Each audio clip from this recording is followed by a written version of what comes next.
Hotel management சம்மந்தமா நீங்க படிக்கணும்னு ஆசைப்படுறீங்களா? அப்படின்னா நான் சொல்லக்கூடிய இந்த வெப்சைட்ல நீங்க வந்துட்டு விண்ணப்பிக்கலாம். தமிழக அரசு இதற்கான அறிவிப்ப வந்து வெளியிட்டிருக்காங்க.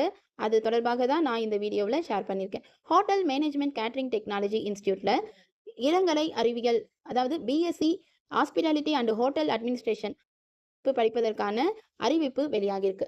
இது வந்து ஒரு 3 வருஷ கோர்ஸ் தான். இதுலயே வந்து பார்த்தீங்கன்னா, டிப்ளமோ கோர்ஸும் ஆஃபர் பண்ணியிருக்காங்க. சரி, இதற்கு வந்து யாரெல்லாம் விண்ணப்பிக்கலாம் அப்படின்னு பார்த்தீங்கன்னா, 10 மற்றும் 12ஆம் வகுப்பு தேர்ச்சி பெற்றவர்கள் விண்ணப்பிக்கலாம் அப்படின்னு சொல்லியிருக்காங்க. இதற்கு விண்ணப்பிக்க கடைசி தேதி வருகின்ற ஆகஸ்ட் 18ஆம் தேதி அப்படின்னு சொல்லியிருக்காங்க. இதற்கு எப்படி விண்ணப்பிக்கிறது அப்படின்றத பார்க்கறதுக்கு முன்னாடி, இன்ஜினியரிங் படித்து முடித்த மாணவர்களுக்காக இலவசமா 6 மாச பயிற்சி நடத்துறாங்க. அது தொடர்பா ஒரு வீடியோ நம்ம சேனல்ல அப்லோட் பண்ணியிருந்தேன். லிங்க்க நான் டிஸ்கிரிப்ஷன்ல குடுத்துடுறேன். நீங்க செக் பண்ணி பாருங்க. இது வந்து www.thoughtco.com என்ற இந்த வெப்சைட் வழியாக தான் நீங்க இந்த பிஎஸ்சி ஹாஸ்பிட்டாலிட்டி அட்மினிஸ்ட்ரேஷன் கோர்ஸ் இருக்குல்ல, அதுக்கு வந்து விண்ணப்பிக்கணும் அப்படின்னு சொல்லியிருக்காங்க. குறிப்பா இதற்கு யாரெல்லாம் விண்ணப்பிக்கலாம் அப்படின்னா, ஆதி திராவிட மற்றும் பழங்குடியின பிரிவைச் சேர்ந்தவர்கள் விண்ணப்பிக்கலாம் அப்படின்னு சொல்லியிருக்காங்க. ஸோ இந்த வாய்ப்பை மிஸ் பண்ணாம பயன்படுத்திக்கோங்க.